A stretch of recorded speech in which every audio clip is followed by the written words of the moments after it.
এই বাক্য তিনটি একটু খেয়াল করো। X is an allrounder, X একজন অলরাউন্ডার। গিভ মি আ ম্যাঙ্গো, আমাকে একটি আম দাও। দ্য ম্যান ইজ রানিং, লোকটি দৌড়াচ্ছে। এখানে অলরাউন্ডের আগে এন বসেছে, ম্যাঙ্গো এর আগে এ বসেছে, ম্যান এর আগে দা বসেছে। এই এন এবং দাকে আর্টিকেলস বলে। এই আর্টিকেলস হচ্ছে দুই প্রকার। নাম্বার 1 ডেফিনিট বা নির্দিষ্ট, আর নাম্বার 2 ইনডেফিনিট বা অনির্দিষ্ট, যার মধ্যে দাকে ডেফিনিট আর্টিকেল বলে আর এ এবং এন কে ইনডেফিনিট আর্টিকেলস বলে। এখন প্রশ্ন হলো এদের ব্যবহার সম্বন্ধে, যে কখন আমরা এ বা এন বসাবো আর কখন দা বসাবো। চলুন প্রথমে শিখে নেই কখন এ আর কখন এন বসাতে হয়। প্রথমেই বাক্য দুটি খেয়াল করো। হি ইজ অ্যান অরফান, সে একজন এতিম। He said give me a mango, সে বলল আমাকে একটি আম দাও। এখানে দেখো প্রথম বাক্যে এন হচ্ছে আর্টিকেলস, আর আমাদের কাজ এই আর্টিকেলস এর পরের শব্দ বা শূন্যস্থানের পরের শব্দটি নিয়ে। এখানে পরের শব্দটি হচ্ছে অরফান। একইভাবে দ্বিতীয় বাক্যটিতে এ হচ্ছে আর্টিকেলস, আর আমাদের কাজ এই আর্টিকেলস এর পরের শব্দ বা শূন্যস্থানের পরের শব্দটি নিয়ে। আর এখানে পরের শব্দটি হচ্ছে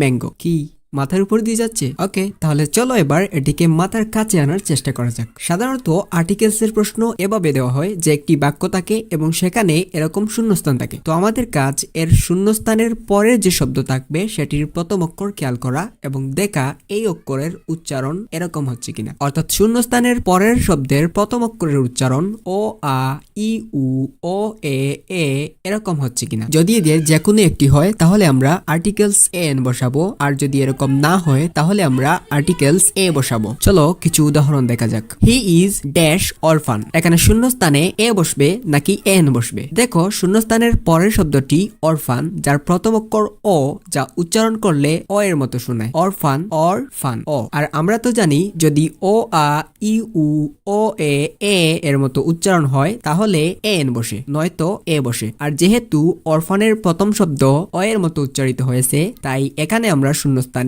এন বসাবো। ওকে, আশা করি বুঝতে পেরেছেন। চলো এবার জটপট আরো প্র্যাকটিস করা যাক। He is dash honest man, এখানে দেখো শূন্যস্থানের পরের শব্দটি অনেস্ট, অনেস্ট অ এর মতো উচ্চারিত হয়েছে, এজন্য আমরা এন বসাবো। He is dash Oxford student, এখানে শূন্যস্থানের পরের শব্দ অক্সফোর্ড, যার প্রথম অক্ষর অ এর মতো উচ্চারিত হয়েছে, এজন্য আমরা এখানে এন বসাবো। হোয়াট ড্যাশ অসাম থিং, এখানে দেখো শূন্যস্থানের পরের শব্দ অসাম, যা অ এর মতো উচ্চারিত হয়েছে প্রথম অক্ষর, এজন্য আমরা এখানে এন বসাবো। হি রিটার্নড আফটার ড্যাশ আওয়ার, এখানে দেখো শূন্যস্থানের পরের শব্দ হচ্ছে আওয়ার, এখানে আ এর মতো উচ্চারিত হয়েছে প্রথম অক্ষর, এজন্য আমরা এখানে এন বসাবো। That was dash 11 player team, এখানে দেখো শূন্যস্থানের পরের শব্দ 11 ই, যেহেতু ই এর মতো উচ্চারিত হয়েছে সেহেতু আমরা এখানে এন বসাবো। I so dash 70 years old man, এখানে 70 সে মানে ও আ ই উ ও এ এরকম উচ্চারণ হয়নি, 17 সে উচ্চারণ হয়েছে, দন্তস্বরের মতো উচ্চারণ হয়েছে, এজন্য আমরা এখানে এন দিতে পারবো না, আমাদের এখানে দিতে হবে a. He is studying for dash master degree, এখানে শূন্যস্থানের পরের শব্দ মাস্টার, যার প্রথম অক্ষর মাস্টার ম এর মতো উচ্চারণ হয়েছে, ও আ ই উ ও এ এদের কোনোটার মতো উচ্চারণ হয়নি, এজন্য আমরা এখানে এ এন দিব না, এখানে আমরা দিব এ। দেখতেই পাচ্ছ আমরা শুধু শূন্যস্থানের পরের শব্দটি নিয়ে কাজ করছি, তাই এখন আর সম্পূর্ণ বাক্য না পড়ে শুধু পরের শব্দটি নিয়ে আরো প্র্যাকটিস করি। ড্যাশ অনেস্ট, অনেস্ট অ এর মতো উচ্চারিত হয়েছে, এজন্য an honest. Dash Oxford, Oxford অ এর মতো উচ্চারিত হয়েছে, এজন্য এই ড্যাশে হবে এন অক্সফোর্ড। ড্যাশ অসম বা এওসম অ এর মতো উচ্চারণ হয়েছে বা এ এর মতো উচ্চারণ হয়েছে, এজন্য আমরা এখানে ড্যাশে বসাবো এন, অর্থাৎ এন অসম। ড্যাশ আওয়ার আ এর মতো উচ্চারণ হয়েছে, এজন্য আমরা এখানে এন আওয়ার বসাবো। ড্যাশ আ এর মতো উচ্চারণ হয়েছে, এজন্য আমরা এখানে এন বসাবো। ড্যাশ এক্স-রে এর মতো উচ্চারণ হয়েছে, এজন্য আমরা এখানে এন বসাবো, N X-ray. Dash M A, এখানে এম এর মতো উচ্চারণ হয়েছে, এজন্য আমরা শূন্যস্থানে এন বসাবো, N M A. Dash European, এখানে একটা বিষয় খেয়াল করার আছে, ইউরোপিয়ান ইটা শেষ হতে না হতে আরেকটা শব্দ জোড়া লাগানো ইউ, এরকম যদি হয় একটা শব্দ শেষ না হতেই আরেকটা শব্দ জোড়া লাগানো থাকে, তাহলে আমরা এখানে এন দিতে পারবো না। যদিও এটা ইউ এর মতো উচ্চারণ হয়েছে, বাট একটা জোড়া শব্দ হওয়ার কারণে আমরা এখানে এন দিতে পারবো না। জোড়া শব্দ হলে এন এর পরিবর্তে এ দিতে হবে, তাই ইউরোপিয়ান এর আগে শূন্যস্থানে এ বসবে। ড্যাশ বি বি অর্থাৎ ও আ ই উ ও এ এর মধ্যে কিছু নেই, তাই এখানে আমরা এ বসাবো। ড্যাশ ডলার, এখানে ডলার ড এর মতো উচ্চারণ হয়েছে, ও আ ই উ ও এ এদের কোনোটার মতো উচ্চারণ হয়নি, এজন্য আমরা এখানে এন দিতে পারবো না, আমরা দিব এ, অর্থাৎ a dollar. BBA dash BBA B, এখানে আমরা এ বসাবো। ড্যাশ হ্যাঁ, এখানে আমরা এ বসাবো। ড্যাশ এপল এর মতো উচ্চারণ হয়েছে, এজন্য আমরা এখানে এন বসাবো। ড্যাশ আমব্রেলা আর মতো উচ্চারণ হয়েছে, এজন্য আমরা এখানে এন বসাবো। মজার ব্যাপার হলো আপনি চাইলে এরকম ভাবেও এ বা এন এর উত্তর করতে পারেন, যে এই শব্দগুলোর প্রথম অক্ষর ভাওয়েল মানে এ ই আই ও ইউ থাকলে এন বসাবেন এবং কনসোনেন্ট থাকলে এ বসাবেন। ওকে, তাহলে চলো এবার দায়ের ব্যবহার শিখে নিই। আচ্ছা, আমরা তো জানি নির্দিষ্ট কিছু হলে দা বসাতে হয়, তাহলে কি কি জিনিস যা নির্দিষ্ট তা তো জানা দরকার। তাই চলো আমরা একটা কবিতার মাধ্যমে জেনে নিই কি কি আছে নির্দিষ্ট এবং যেগুলার কোনটি শূন্যস্থানের পরের শব্দে থাকলে আমরা দা ব্যবহার করব। কবিতাটি হলো, চন্দ্র সূর্য সাগর মহাসাগর নির্দিষ্ট কিছু আর নদী, পর্বত শ্রেণী দ্বীপপুঞ্জ উপসাগর তাকে যদি, উত্তর দক্ষিণ পূর্ব পশ্চিম মিলেই পৃথিবী, জাতি সম্প্রদায় ধর্মগ্রন্থ পত্রিকায় লিখলেন কবি, জাহাজ তারিকার ভৌগোলিক নাম, এর আগে দায়ের ব্যবহার হয় সহজে জানলাম। অর্থাৎ যদি শূন্যস্থানের পরের শব্দ চন্দ্র হয় অথবা সূর্য হয় অথবা সাগর উপসাগর নির্দিষ্ট কিছু বা এই কবিতার মধ্যে যা যা আছে এদের কোনো কিছু যদি হয় শূন্যস্থানের পরের শব্দ, তাহলে আমরা সেই শূন্যস্থানে দা বসাবো। For example, dash man is running, এখানে শূন্যস্থানে দা বসবে। দ্য ম্যান ইজ রানিং, লোকটি দৌড়াচ্ছে। এখানে নির্দিষ্ট করে বলা হয়েছে লোকটিকে, তাই নির্দিষ্ট কিছু হওয়ার জন্য এখানে দা ব্যবহৃত হয়েছে। Okay, next, the car is running, গাড়িটি চলছে। এখানেও কোনো নির্দিষ্ট একটি গাড়িকে বোঝানোর কারণে দা হয়েছে। ড্যাশ মুন, এখানে কি বসবে? যেহেতু মুন মানে চন্দ্র, এই চন্দ্র হওয়ার কারণে আগের কবিতা অনুযায়ী আমরা বলতে পারি এখানে দা বসবে। ড্যাশ সান, অর্থাৎ সূর্য, সূর্য হলে দা বসবে। Dash Red Sea, Red Sea হচ্ছে উপসাগর, এই কবিতায় আমরা উপসাগর পেয়েছিলাম, সো এখানেও দা বসবে। Dash Atlantic Ocean, Atlantic Ocean হচ্ছে একটা উপসাগর, তাই আমরা এই গ্যাপে দা বসাবো। দ্য UAE, অর্থাৎ ইউনাইটেড আরব আমিরাত, এখানে UAE এটা হচ্ছে ভৌগোলিক নাম, আর আমরা কবিতায় পেয়েছিলাম ভৌগোলিক নাম হলে দা বসে, তাই আমরা এখানে দা বসাবো। দ্য USA এটাও একটা ভৌগোলিক নাম, তাই আমরা এখানে দা বসিয়েছি। ড্যাশ UAE, UAE ও হচ্ছে একটা ভৌগোলিক নাম, তাই আমরা এখানে গ্যাপে দা বসাবো। একইভাবে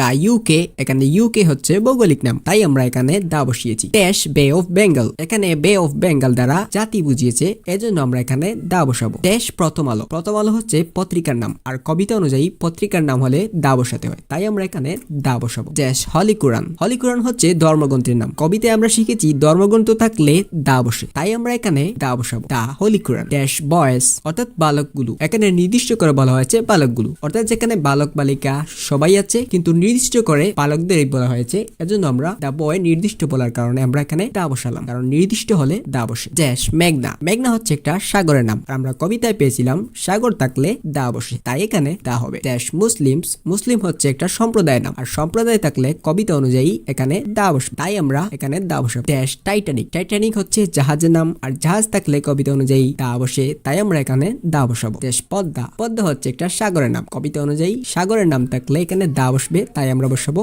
দা। একইভাবে দা হিমালয়াস, এখানে পর্বত শৃঙ্গ হিমালয়াস, এর জন্য আমরা দা বসাবো। ড্যাশ ওয়েস্ট, অর্থাৎ পশ্চিম, এখানে উত্তর দক্ষিণ পূর্ব পশ্চিম অর্থাৎ কোন দিকের নাম হলে দা বসাতে হয়, তাই আমরা এখানে বসাবো দা ওয়েস্ট। ড্যাশ নর্থ, উত্তর, এখানেও একটা দিকের নাম হয়েছে, এজন্য আমরা দা বসাবো দা নর্থ। ড্যাশ আমেরিকানস, এখানে আমেরিকানস দ্বারা জাতি বুঝিয়েছে, এজন্য আমরা এখানে জাতি বুঝালে দা বসাতে হয়, তাই আমরা এখানে দা বসিয়েছি। একইভাবে the Bengalese, the Chinese, the Japanese, the Indians সবগুলা জাতির নাম বুঝিয়েছে, এজন্য আমরা দা বসিয়েছি। তাহলে আমরা এ এন এবং দায়ের ব্যবহার শিখে ফেললাম। তো এবার চলো, শুধু যে এ এন দা বসবে এরকম তো কোনো কথা নেই, অনেক সময় ক্রসও বসতে পারে, তাই না? চলো এবার অমিশন ও ভার্টিক্যাল বা ক্রসের ব্যবহার শিখে নেওয়া যাক। আচ্ছা, তাহলে কখন আমরা ক্রস ব্যবহার করব? প্রথমত যদি নাউনের পসেসিভ কেস শূন্যস্থানের পরে থাকে তাহলে আমরা ক্রস বসাবো। তাহলে নাউনের পসেসিভ কেস কোনগুলা? হে, মাই, আওয়ার, ইয়োর, হিজ, হার, দেয়ার, এইগুলো হচ্ছে পসেসিভ কেস। আর দ্বিতীয়ত আরো কিছু জিনিস আছে যেগুলা শূন্যস্থানের পরে থাকলে আমরা শূন্যস্থানে ক্রস বসাবো। চলো কি কি থাকলে ক্রস বসাবো তা শিখে নেই কবিতার মাধ্যমে। কবিতাটি হলো, মা বাবা চাচি মামি মানুষ কিংবা নারী, এদের পূর্বে আর্টিকেল বসানো হবে বাড়াবাড়ি। খেলার নাম, উৎসবের নাম এবং নাম যদি হয় বাসার, ম্যাটেরিয়াল, অ্যাবস্ট্রাক্ট, আনকাউন্টেবল বা প্রপার। বাজার, বিদ্যালয়, মহাবিদ্যালয় ও হাসপাতাল, এদের পূর্বের ক্রস হয় ভুলে যেও না কাল। সোসাইটি, নেচার, স্পেস, নাইট, সড়ক কিংবা খাবারের নাম যদি আসে, চোখ বুঝে ক্রস বসাও ওই সকল শব্দের পাশে। দিন, মাস, ঋতু, রূপ কিংবা বিজ্ঞান, এদের পূর্বের ক্রস হয় শুনে পেতো কান। ওকে, তাহলে এবার আমরা প্রতিটা লাইনকে আরো ভালোভাবে বুঝার চেষ্টা করি। যদি শূন্যস্থানের পরের শব্দে মা বা মাদার, বাবা বা ফাদার, এরকম ভাবে মা, বাবা, চাচি, মামি আমি, মানুষ কিংবা নারী এদের যে কেউ হয় তাহলে আমরা সেই শূন্যস্থানে ক্রস বসাবো। অর্থাৎ এদের পূর্বে আর্টিকেল বসানো হবে বাড়াবাড়ি। মানে আর্টিকেল হচ্ছে এ এন এবং দা। এই এ এন দা যদি বসাও তাহলে এটা বাড়াবাড়ি হয়ে যাবে। ওকে, তার মানে এখানে ক্রস বসাতে হবে। খেলার নাম, যদি কোনো খেলার নাম হয় ক্রিকেট, ফুটবল, ভলিবল, বাস্কেটবল যা আছে, এবং উৎসবের নাম অর্থাৎ যে কোনো উৎসব, এবং নাম যদি হয় ভাষার যে কোনো ভাষার, এবং ম্যাটেরিয়াল, অ্যাবস্ট্রাক্ট, আনকাউন্টেবল বা প্রপার। এখানে ম্যাটেরিয়াল, অ্যাবস্ট্রাক্ট, আনকাউন্টেবল এগুলা কি চলুন শিখে নেই। ম্যাটেরিয়াল হচ্ছে এমন কিছু যা গণনা করা যায় না কিন্তু পরিমাপ করা যায়। যেমন গোল্ড, সোনা। সোনাকে গণনা করতে পারবেন? নো, পারবেন না, কিন্তু সোনাকে আপনি পরিমাপ করতে পারেন। একইভাবে উড বা কাঠ, স্টিল এগুলো হচ্ছে ম্যাটেরিয়াল। এবার আসি অ্যাবস্ট্রাক্ট। অ্যাবস্ট্রাক্ট হচ্ছে এমন কিছু যা ধরা ছোঁয়া যায় না কিন্তু অনুভব করা যায়। যেমন ওয়াইন্ড বা বায়ু বা বাতাস। বাতাসকে আপনি ধরতে পারবেন, ছুঁতে পারবেন, অনুভব করতে পারবেন। ধরতে পারবেন না, ছুঁতে পারবেন না, কিন্তু অনুভব করতে পারবেন। অর্থাৎ ধরা ছোঁয়া যায় না, অনুভব করা যায় বাতাস। একইভাবে লাভ বা ভালোবাসা, অ্যাফেকশন বা মায়া, এয়ার বা বাতাস, একই কথা। ওকে, এরপর আছে আনকাউন্টেবল। আনকাউন্টেবল মানে গণনা করা যায় না। যেমন স্টার, তারা, ওয়াটার, পানি। পানির মধ্যে কতটা কণা আছে এটা কি আপনি গণনা করতে পারবেন? না। এরপর হচ্ছে সুগার, চিনি ইত্যাদি। এবার আসি প্রপার। প্রপার হচ্ছে কোনো কিছুর নাম। কোনো কিছুর নাম হচ্ছে প্রপার। টেবিল, পেন, রোজ, জুবায়ের এটসেট্রা। তাহলে ম্যাটেরিয়াল, অ্যাবস্ট্রাক্ট, আনকাউন্টেবল বা প্রপার থাকলে আমরা সেখানে শূন্য স্থানে ক্রস বসাবো। একইভাবে বাজার, বিদ্যালয়, মহাবিদ্যালয়, হাসপাতাল। এখানে মহাবিদ্যালয় বলতে বিশ্ববিদ্যালয় বোঝানো হয়েছে। কোনো বিশ্ববিদ্যালয়ের নাম বা কোনো বিদ্যালয়ের নাম বা কোনো বাজারের নাম থাকলে আমরা সেখানে ক্রস বসাবো, অথবা কোনো হাসপাতালের নাম থাকলে আমরা ক্রস বসাবো। তো এদের পূর্বে ক্রস হয়, ভুলে যাও না কাল আবার ভুলে যাও না এদের পূর্বে যে ক্রস হয়। ওকে, সোসাইটি। যদি কোনো গ্যাপ থাকে এবং গ্যাপের পরে সোসাইটি লেখা থাকলো তাহলে আপনি আর কিছু দেখার প্রয়োজন নেই, আপনি ক্রস দিয়ে দিবেন। নেচার, নেচার থাকলে ক্রস। স্পেস থাকলে এর আগে শূন্যস্থানে ক্রস। নাইট থাকলে এর আগে শূন্যস্থানে ক্রস। সড়ক, কোনো সড়কের নাম কিংবা খাবারের নাম যদি আসে, কোনো খাবারের নাম যদি আসে তাহলেও ক্রস বসাবেন। চোখ বুঝে ক্রস বসাবেন। ওকে, দিন, কোনো দিন, Saturday, Sunday, Monday, Tuesday, Wednesday যা আছে। মাস, জানুয়ারি, ফেব্রুয়ারি, মার্চ, এপ্রিল, মে যা আছে সব মাস। কোনো ঋতু, কোনো রোগের নাম কিংবা কোনো বিজ্ঞানের কোনো বিষয়ের নাম বা বিজ্ঞানের কিছু। তো এদের পূর্বে ক্রস হয়, শুনে পেতো কান। ওকে, তাহলে এবার চলো একটু প্র্যাকটিস করা যাক। Dash, mother. এখানে মাদার মানে মা, মা থাকলে ক্রস হয়, তাই আমরা এখানে শূন্যস্থানে ক্রস বসাবো। একইভাবে ফাদার ক্রস বসবে। ম্যান মানে মানুষ, মানুষ থাকলে ক্রস বসে, তাই আমরা এখানে ক্রস বসাবো। উইমেন মানে নারী, নারী থাকলে ক্রস। ফুটবল এটা হচ্ছে খেলার নাম, খেলার নাম থাকলে ক্রস। ক্রিকেট খেলার নাম ক্রস। ঈদ উল ফিতর উৎসবের নাম ক্রস। ক্রিসমাস উৎসবের নাম ক্রস। ইংলিশ ভাষার নাম ক্রস। ফ্রান্স ভাষার নাম ক্রস। আয়রন এটা হচ্ছে ম্যাটেরিয়াল, তাই cross. Gold material, cross. Honesty সততা, অ্যাবস্ট্রাক্ট, ক্রস। ফরগিভনেস কমা এটাও অ্যাবস্ট্রাক্ট, তাই ক্রস। টি চা অর্থাৎ খাবারের নাম ক্রস। ঢাকা একটা জায়গার নাম ক্রস। বাংলাদেশ একটা দেশের নাম ক্রস। চিলড্রেন্স পার্ক একটা স্থানের নাম ক্রস, অথবা আপনার কোনো বাজারের নাম যদি আসে তাহলে হবে ক্রস। লাঞ্চ খাবারের কোনো একটা সময়ের নাম তাহলে ক্রস। ব্রেকফাস্ট একইভাবে ক্রস। ফ্রাইডে দিনের নাম ক্রস। জানুয়ারি মাসের নাম ক্রস।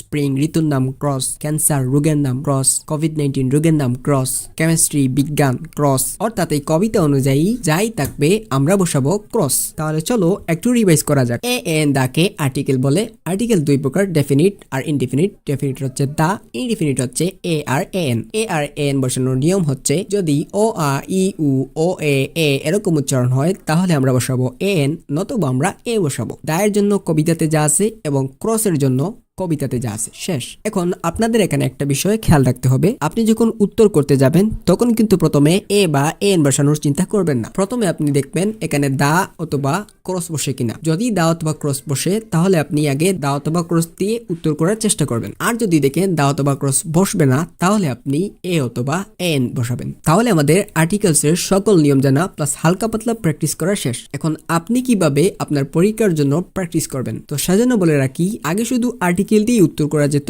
কিন্তু এখনকার প্রশ্নে অর্থাৎ এসএসসি এইচএসসি এগুলাতে শুধু আর্টিকেল দিয়ে উত্তর করা যায় না বা এরকম আসে না। আপনাকে উত্তর করতে হয় তিনটা জিনিসের মিশ্রণে, পার্টস অফ স্পিচ, আর্টিকেলস এবং প্রিপোজিশন। বিশেষ করে আর্টিকেলস আর প্রিপোজিশন এই দুইটার সমন্বয়। তাই এটা প্র্যাকটিস করার আগে আপনার প্রিপোজিশন শেখা উচিত। নেক্সট ভিডিওতে আমরা প্রিপোজিশন শিখবো, এরপর আমরা আর্টিকেলস আর প্রিপোজিশন মিলে এবং আমাদের আগের ভিডিওর পার্টস অফ স্পিচ মিলে সব মিলিয়ে আমরা প্র্যাকটিস করতে পারবো। আর আজকে শিখেই আর্টিকেলস আপনাকে হেল্প করবে জিএসসি, এসএসসি, এইচএসসি অ্যাডমিশন কিংবা বিসিএস পরীক্ষায়। আর এসএসসি, এইচএসসি এগুলাতে আর্টিকেল আসে গ্যাপ ফিলিং উইদাউট ক্লুতে, যেখানে আর্টিকেল এবং প্রিপোজিশনের সমন্বয়ে উত্তর করতে হয়। তাই আমরা প্রিপোজিশন শেখার পর আর্টিকেলস এর বোর্ড কোয়েশ্চন প্র্যাকটিস করব। ততক্ষণ পর্যন্ত ভালো থাকুন, সুস্থ থাকুন, আল্লাহ হাফিজ।